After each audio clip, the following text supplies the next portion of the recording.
Blessed be the new founding fathers for letting us purge and cleanse our souls. Blessed be America, a nation reborn. It's time. It's time to start the purge.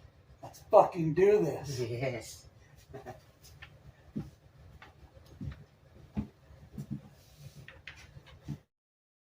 Welcome everybody to the Purge Election Year. This is the third entry in the Purge franchise. It was directed by Joe DeMonico. Returning as Leo Barnes, we have Frank Grillo.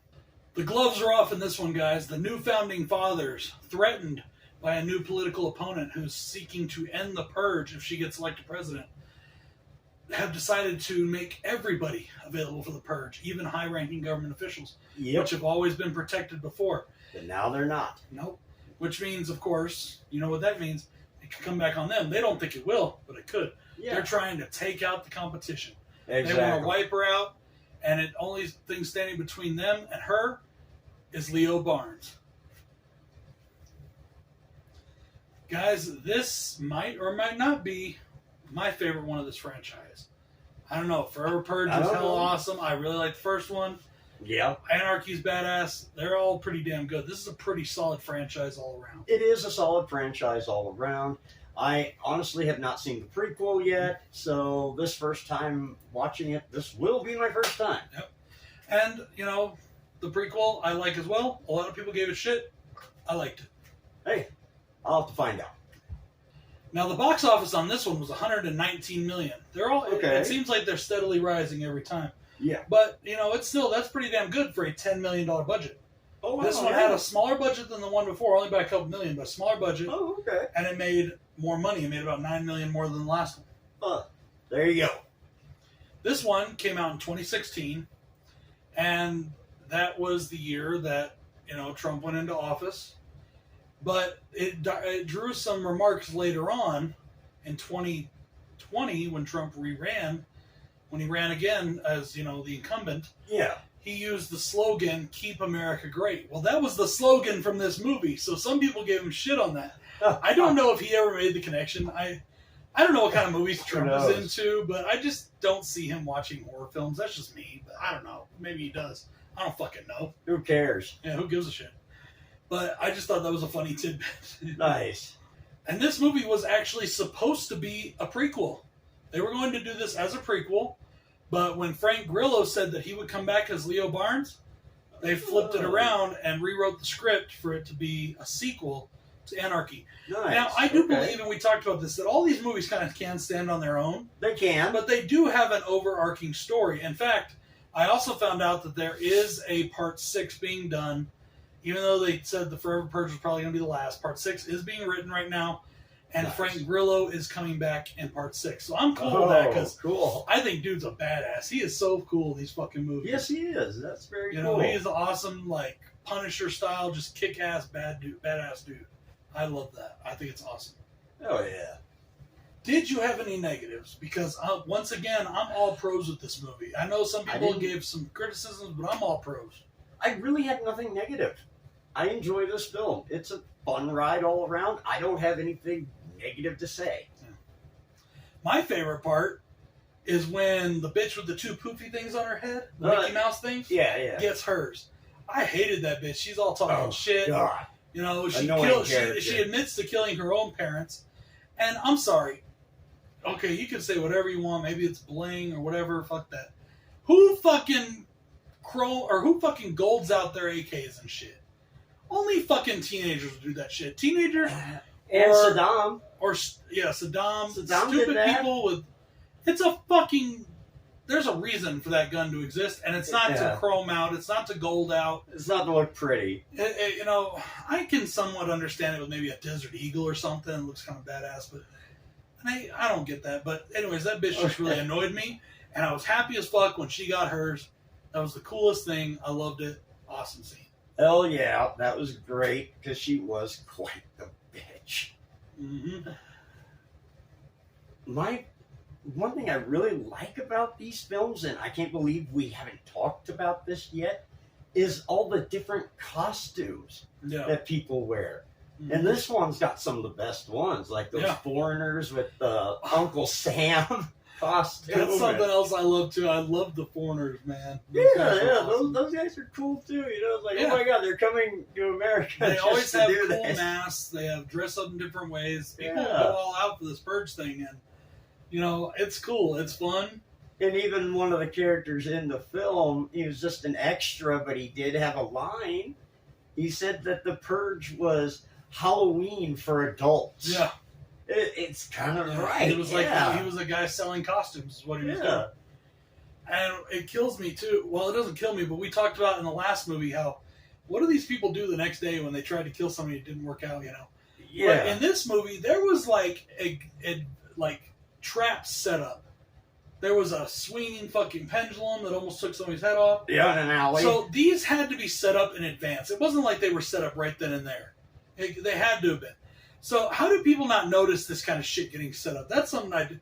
It's not a criticism, but it's one of those suspend your disbelief things. Yeah. But it's just something I noticed. But I thought it was cool that we had all that shit. One of my favorite parts is there's a fucking guillotine being used in this movie. I loved it. Chopping people's heads off with the guillotine. Who does it? How did they bring a guillotine in? What the fuck? Flatbed. That's just fucking awesome. I loved it. It's over the top, yes. The costumes, the weaponry, the traps, everything was amped up in this movie. Yeah, it was over the top the way movies like these should be. Yeah, I think so they too. They shouldn't be tame. They should be over the top. And this one delivers. If there was no movies after this, the trilogy ending is supposed to be the Big Bang. That would have been fine. Mm-hmm. It would have been perfect. Yeah.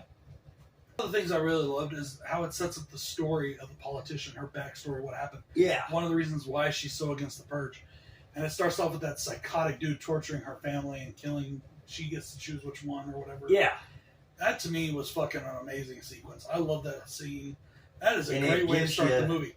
Gives you some real depth into the character as well and why she hates it so much. And for me, it reminded me of in like Rob Zombie's 31 when Doomhead starts at the beginning of the movie and he's given this monologue and he's just completely fucking gone. He's psychotic as hell. And you can just feel it, and that's what this guy's doing. He's sitting there, but he's giving a monologue about it, where like about his Purge playlist and shit. Right, like, he's just ranting weird shit. But it was just, I love that fucking opening. I thought it was a bomb ass opening. Oh yeah, and I love the fact in this movie too that this is the way things would be with security. Her security, there were some that didn't know about the trapdoor in the floor. Mm-hmm. And only, I think maybe just one guy knew about it, and that was the head of security. That's the way shit like that would actually go in real life. Not everybody needs to know everything. Right. And it was just great to see, like, what the fuck is that? She's gone. Fuck, there's a hole in the floor. Yep. So stuff like that I enjoy because it is the way it would be in real life. Touched on it just a little bit ago. I love the fucking foreigners. Yeah. There are people, they were doing news footage. They're coming to America. They're like, America's the greatest country in the world. We're coming here to purge. We want to kill. We want to cleanse our soul. And I'm sitting there like, damn, could you just imagine if people really did that? They just came to America just to kill and shit like that. Like this like it's the wild fucking West, and they're just like all in. Like, let's do this. You know, that's pretty fucked up. I just that's a fucked up vacation. I thought it was funny. I love too, like the government guys. They weren't actually government guys. They were hired. The government, of course, is not going to publicly take out somebody. Now, towards the end, they started to at the end there, but they hired fucking white power dudes or whatever. Like the militant white power dudes that are totally racist. And then I love the fact that they get taken out by Crips. That was just awesome. I fucking love that. I was like, oh, dude, that's what you fucking get, you racist piece of shits. Yep. You know, this movie, I loved every part of this movie. This movie just, and once again, Joe DeMonico does a very good job of starting here and going to here. Just progression. And I love that. There's not really a dull moment in this. It's a great film. I think it is. Yeah. I don't understand why people gave it shit. I think especially when they cried so much about not getting enough on the street stuff, which we get more of in this. Yeah. And like one critic said, "Oh, well, we know he knows how to set up this, and we know how he knows how to do that, and it looks like it's just old hat now." I'm like, how's it old hat? We only had one other movie where this happened in. How is it already old? I don't know. I don't get that at all, but that's just me. What do I know? And obviously it must be okay. They made 2 more movies after this. They're already making a 3rd. So. Yeah, exactly. You know, we talked about, or I talked about how I like Leo Barnes being a badass. That was awesome. Yes. But one of the things I like that they really introduced in this movie that made it more kind of a fun action flick kind of thing to me was the one-liners and the dialogue. Okay, yeah, they've got some. I loved it when Joe was like, "These are our white people. You ain't killing them." I was like, that's just funny as shit. Oh, Lord. You know, but they put in one-liners in this movie where, like, and somebody said that too. Another critic said that it was the one-liners that saved this movie, and I was like, "That's dumb, but okay." I don't think so. But it did. I thought it was a fun addition to it. There was some good, snappy one-liners in this. It didn't that hurt I enjoyed. the film. Yeah, It didn't hurt it. No, it made it more fun, and that's what I think the point of these are. Well, Are yeah, they in the horror genre? Yes, they are technically in the horror genre. Yes, they are. If you ask me, though, the one movie that makes it truly horror was the first film. Of course, yes. That one was more horror. These are a little more action-y, but it's still in that genre. We get a lot of blood, a lot of guts, a lot of horror-type kills, horror scenarios because you got your mask guys like slashers, all that kind of stuff going on. So exactly, it's definitely horror, but it's also action, and it's suspense, and it's fun. And for me, these movies are kind of a total package, and I've never understood why anybody would criticize them. But that's just my opinion. I would love to hear yours. Put it in the comments below. Let us know what you think. You got anything else? No, that's pretty much it. This is a great franchise all around. I can't wait to watch the next one because, like I said, it'd be the first time I've watched it. If there's one Look film forward to it. If there's one film you may just be disappointed in, it's the next one. Okay. But I don't think you're gonna be like totally bummed out. You're still gonna enjoy it, but you're gonna be like, it's not quite as good as the other. I'm gonna be like, man. That's my opinion too. You may be totally different, but I know you, and that's kind of how I feel. Okay. Anyways, though, guys, I am BroncoJuggalo. This is Bill. I'm saying peace. And I'm saying, as always, good night.